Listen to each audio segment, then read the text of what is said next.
আসসালামু আলাইকুম। জাতি আজকে কোথায়?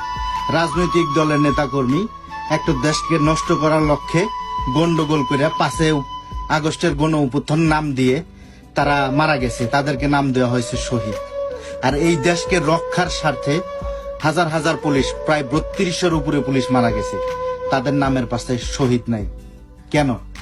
এটা জাতির কাছে প্রশ্ন। আজ দেশকে রক্ষা করতে গিয়ে যারা শহীদ হয়, যারা মৃত্যুবরণ করে, তাদের নামই শহীদ। আর দেশকে যারা নষ্ট করার লক্ষ্যে থাকে, তারা যদি মারা যায়, তাদেরকে বলা হচ্ছে শহীদ।